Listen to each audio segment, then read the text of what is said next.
विकासशील इंसान party VIP मुखिया मुकेश साहनी की मुश्किलें लगातार बढ़ती जा रही हैं। बिहार में एनडीए का हिस्सा होने के बाद भी यूपी चुनाव में बीजेपी के खिलाफ कई सीटों पर चुनाव लड़ने वाले मुकेश साहनी को अब बीजेपी ईंट का जवाब पत्थर से दे रही है। तो वहीं मुकेश साहनी को जिनसे उम्मीदें थीं, वो लोग भी उनकी उम्मीदें तोड़ रहे हैं। बिहार की पूर्व मुख्यमंत्री और आरजेडी नेत्री राबड़ी देवी ने कहा है कि मुकेश साहनी के लिए राजद में कोई जगह नहीं है। पार्टी में पहले ही कई बड़े निषाद नेता मौजूद हैं। गौरतलब है कि 2 दिन पहले ही मुकेश साहनी ने अफसोस जताते हुए कहा था कि उस दिन यदि लालू प्रसाद यादव की बात मान लेते तो यह दिन नहीं देखना पड़ता। राजद की तरफ से उन्हें 4 मंत्री और डिप्टी सीएम बनाने का ऑफर था, हमने उसे ठुकरा दिया। तो वहीं बीजेपी उन्हें अब लगातार घाव पर घाव दे रही है। पहले तो बीजेपी ने उनसे बोचहा विधानसभा सीट छीन ली और अब फिर उनके तीनों विधायकों को बीजेपी में शामिल करा लिया।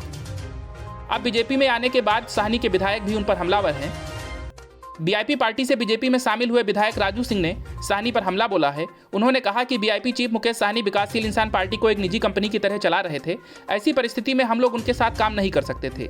मुझे वह बोल रहे हैं कि मैं लंगूर हूं और अंगूर के लिए बीजेपी में आया हूं, मैं मंत्री बनने नहीं आया।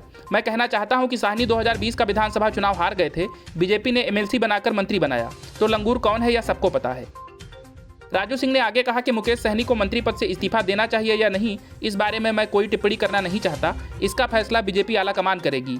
हम लोग बीजेपी के कैंडिडेट थे जो 2020 का विधानसभा चुनाव बिहार में बीआईपी पार्टी के सिंबल पर लड़े थे।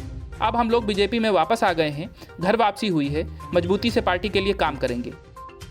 मुकेश साहनी को शुभकामनाएं देता हूं कि उनका राजनीतिक भविष्य अच्छा रहे।